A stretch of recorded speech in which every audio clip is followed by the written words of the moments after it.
இந்த ஸ்கூல் ரொம்பவே அழகான ஸ்கூல் தான். ஆனால் இங்க பிளே கிரவுண்ட் இல்லாதனால இங்க நிறைய அட்மிஷன் வர்றது இல்ல.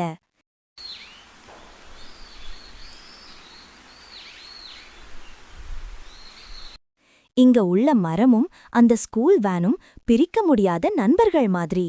அந்த வேனுக்கு இந்த மரம்தான் நிழல் தரும்.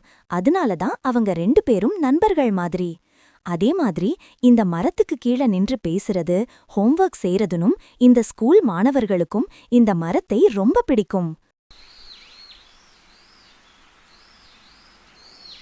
ஒரு நாள் எல்லா பசங்க மற்றும் ஆசிரியர்கள் எல்லாரையும் வர வச்சு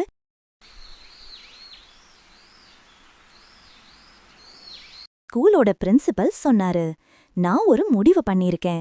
இந்த வருஷத்துல ஒரு பிளே கிரவுண்ட் கட்டலாம் அப்படின்னு. இதனால நம்ம ஸ்கூலுக்கு நிறைய அட்மிஷன் கிடைக்கும் அப்படின்னு சொன்னாரு. எல்லாரும் ரொம்பவே சந்தோஷப்பட்டாங்க.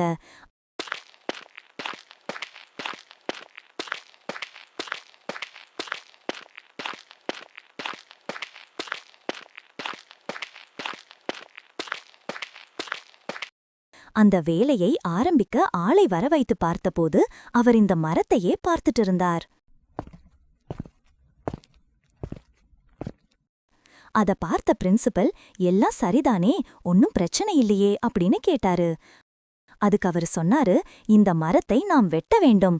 அப்போதுதான் இங்கு பிளே கிரவுண்ட் அமைக்க சரியாயிருக்கும் அப்படின்னு சொன்னாரு. அதுக்கு முதல்ல இந்த வேனை இங்கிருந்து எடுங்க அப்படின்னு சொல்லிட்டு போயிட்டாரு.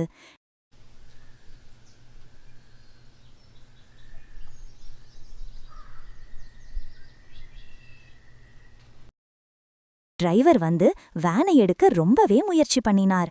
ஆனால் அந்த வேன் ஆன் ஆகல. என்னாச்சு அப்படின்னு பிரின்சிபல் கேட்க, நான் ரொம்பவே முயற்சி பண்ணிட்டேன், வேன் ஆன் ஆகல அப்படின்னு சொன்னாரு. அதுக்கு பிரின்சிபல், இந்த மரத்தை வெட்டினால்தான் பிளே கிரவுண்ட் கட்ட முடியும்னு சொல்லிட்டாங்க. அதனால தான் இந்த வேனை நகர்த்த சொல்றேன் அப்படின்னு சொன்னத அங்க இருந்த குழந்தைகள் கேட்டுட்டு, சார், நீங்கள் செய்வது ஒரு தவறு, அதுவும் ஒரு உயிர்தானே, அது இருப்பதனால தான் எங்களுக்கும் நல்ல சுகாதாரமான காற்று மற்றும் நிழல் கிடைக்குது.